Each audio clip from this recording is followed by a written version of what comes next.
Welcome to Gayatri సూర్యలోక్స్.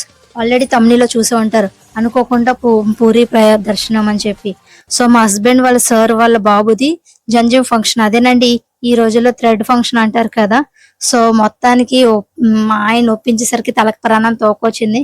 So దాని దేవుడు కాబట్టి తొందరగా ఒప్పుకున్నారు. అందులోనే చాలా కష్టపడ్డాను ఒప్పించడానికి అయితే. మొత్తానికి అలాగైతే పూరికి అయితే వెళ్ళడం జరిగింది మేమైతే. అక్కడ చూసారు కదా, ఇది ట్రైన్ దగ్గర దగ్గర మనకి పూరి దగ్గరలోని 5 minutes వరకు ఉంటది ఈ బ్రిడ్జ్ అనేది. చాలా బాగుంటది. సో ఎవరు మిస్ అవ్వకండి చూడడానికి. సో మార్నింగే చాలా వరకు మనకి వైజాగ్ నుంచి అయితే మార్నింగ్ ఉంటది ట్రైన్. చాలా వరకు ఉంటాయిలేండి వైజాగ్ నుంచి అయితే. మేమైతే సూలూరుపేట నుంచే కాబట్టి ఈవినింగ్ ట్రైన్ ఉంటది ఎవ్రీ మండే. లక్కీగా మాకు అన్ని బాగా కలిసి వచ్చాయి అనమాట. సో మిడిల్ లో మేము కాసేపు చాలా వరకు ట్రైన్ ఆగితే చాలా ఎంజాయ్ చేశారు వీళ్ళందరూ. మా పాప కొంచెం లొకేషన్ కూడా చాలా బాగుంది. ఫొటోస్ అన్ని దిగామన్నమాట.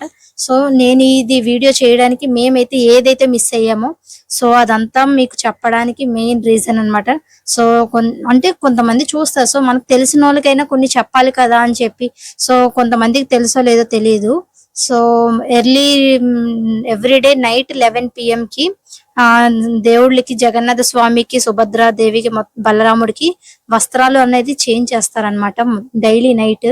సో కూర్చొని ప్రశాంతంగా చూడొచ్చు. అలా 2 వరకు జరుగుతాయి. లాస్ట్ కి హారతి ఇచ్చి మొత్తం ఒకేసారి లైట్స్ అన్ని క్లోజ్ చేస్తారనమాట.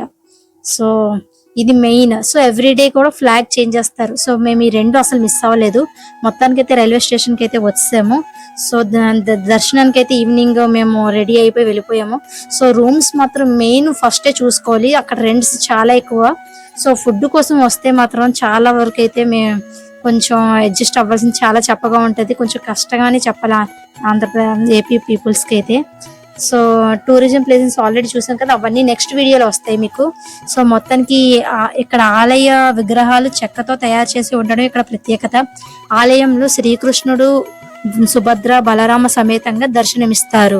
సో సంస్కృత భాషలో జగత్ అంటే విశ్వం, నాథ్ అంటే ప్రభువు. సో ఈ ప్రతి హిందువులు తన జీవిత కాలంలో తప్పక దర్శించవాలి చార్ధం పుణ్యక్షేత్రంలో ఈ దేవాలయం కూడా ఉంది. ఈ దేవాలయం ప్రతి ఏటా నిర్వహించే రథ ఉత్సవం ప్రసిద్ధి చెందింది. ఇందులో 3 ప్రధాన విగ్రహాలు ఎంతో గొప్పగా అందంగా అలంకరించి రథాలపై ఊరేగిస్తారు. జగన్నాథుడు గిరిజన దేవుడని, నీలామాధవుడని పేరుతో పూజలు అందుకుంటాడని స్థల పురాణం. నీలాచలం మీద అదే రాజు ఇంద్రమ్యుడని రాజు నీలాచలం మీద ఓ ఆలయాన్ని నిర్మించి నరసింహస్వామి విగ్రహాన్ని ప్రతిష్ఠిస్తాడు. ఒకనాడు ఆలయం అక్కడే నిద్రిస్తుండగా జగన్నాథుడు కలలో కనిపించి సముద్ర తీరంలో చాంకీ నది ముఖద్వారానికి వేప కొమ్మలు కొట్టుకొస్తాయని వాటి విగ్రహాలు చేయించమని ఆదేశిస్తాడు. కొయ్యలైతే కొట్టుకొచ్చాయి, కానీ విగ్రహాలు నిర్మించడానికి ముందుకు రాలేదు. ఏం చెయ్యాలా అని రాజు ఆలోచిస్తున్న సమయంలో దేవశిల్పి విశ్వకర్మ వికలాంగుడి రూపంలో వస్తాడు. తానొక్కడే రహస్యంగా ఒక గదిలో విగ్రహాలకు రూపకల్పన చేస్తానని, ఆ సమయంలో పచ్చి మంచీలు కూడా ముట్టుకోనని, ఆ 21 రోజులు అటువైపు ఎవరూ రాకూడదని, తన పనికి ఆటంకం కలగకూడదని షరతు విధిస్తాడు. రాజు అంగీకరిస్తాడు. రోజులు గడుస్తున్న గదిలో నుంచి ఎటువంటి శబ్దము రాలేదు. సో దాంతో గాంధాదేవి తొందర పెట్టడంతో గడువు పూర్తి కాకుండానే 15 రోజులకి అన్నమాట రాజు తలుపులు తెరిపిస్తాడు. శిల్పి కనిపించడు. చేతులు కాళ్ళు లేని సగం చెక్కిన విగ్రహాలు దర్శనమిస్తాయి. పశ్చాత్తాపంతో రాజు బ్రహ్మదేవుని ప్రార్థిస్తాడు. చతుర్ముఖుడు ప్రత్యక్షమై ఇక మీదట అదే రూపంలో విగ్రహాలు పూజలు అందుకుంటాయని అనుమతిస్తాడు. స్వయంగా వాటికి ప్రాణప్రతిష్ఠ చేశాడు. పూరి ఆలయంలోని విగ్రహాలు అభయహస్తం, వరదహస్తం కనిపించింది అందుకే అని అంటారు. చతుర్దశ భువనాలను వీక్షించడానికి అన్నట్టు ఇంతటి కళ్ళు మాత్రం ఉంటాయి. సో దానికి కూడా స్టోరీ ఉంది. సో టైం ఉంటే చెప్తాను.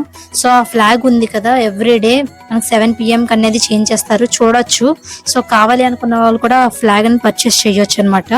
సో ప్రతి 12 నుంచి 19 ఏళ్ళకు ఒకసారి ఏ ఏడాదిలోనైతే ఆషాఢ మాసం 2 సార్లు వస్తుందో అప్పుడు నబలవారి ఉత్సవం పేరుతో చక్ర విగ్రహాలను కొత్త వాటితో మారుస్తారు.